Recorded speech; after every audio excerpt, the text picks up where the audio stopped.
Hello boys and girls, welcome to my channel, I'm For Classic and welcome to BenchART. So for today what I do have in here is The Crew 2, developed by Ivory Tower, and these guys uses their in-house technology and don't use their, the Ubisoft engines. They develop their in-house engine to build up their world that they wanted for this game. So let's take a look on the settings. So I'm running this at 720p low settings with frame rate unlocked to 60 frames per second, but I do recommend you to use the lock to 30 because we don't really get 60s. But first, let's just look to the requirements. These guys ask for a minimum of an i5 CPU from the 2000 generation, 8 gigs of RAM, and the GTX 660.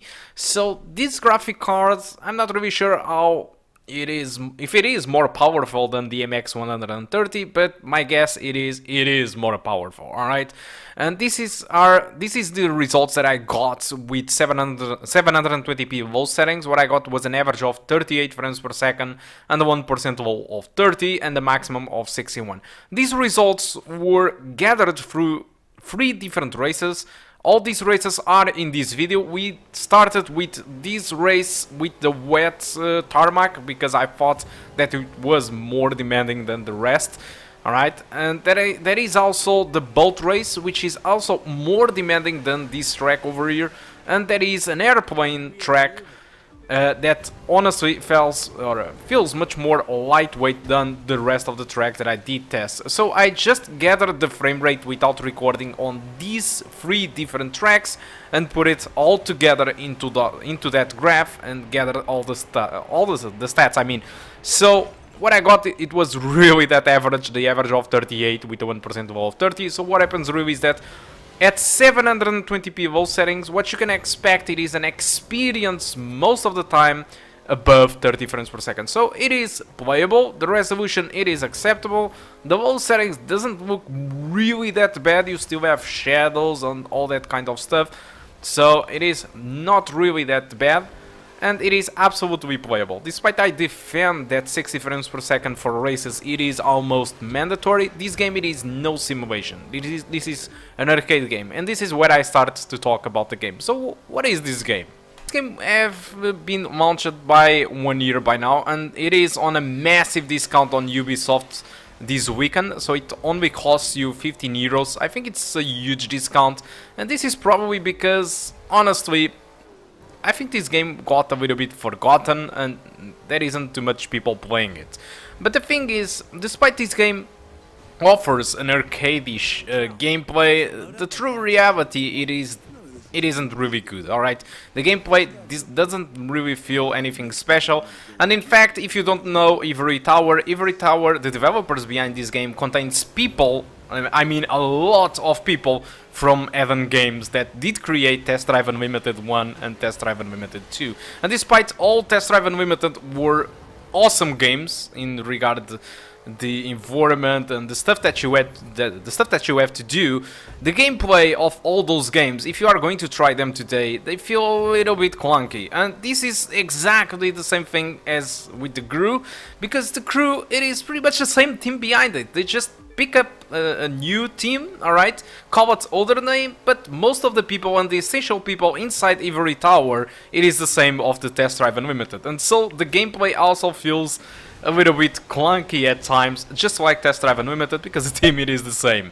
Alright, but apart from that, the graphics are amazing and the world to explore, it is absolutely insane. You can travel by using planes, boats, motorcycles, whatever you want, you can travel in this world. It is a massive open world, it is huge, although sometimes it lacks detail in certain parts, but there are a lot of races. And the best part about it is that if you have friends to play with, there is a lot of stuff. You can create your own crew and go against other crews. You can personalize the car, tuning it at Need for Speed style.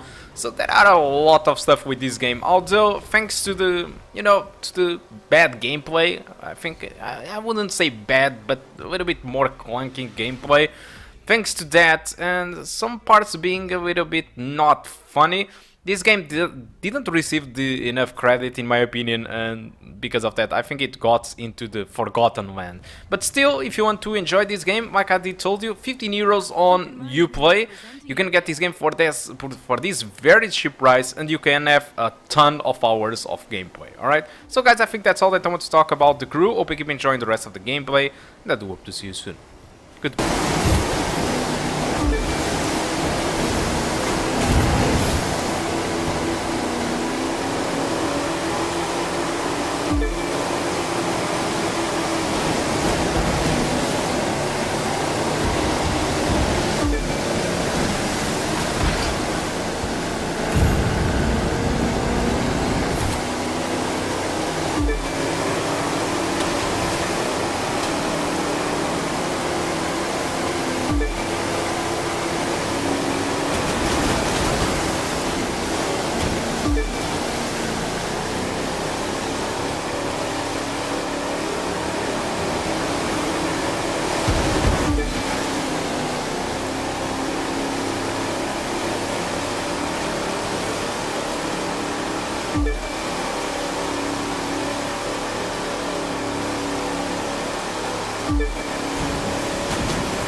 You look like you were on a mission up there.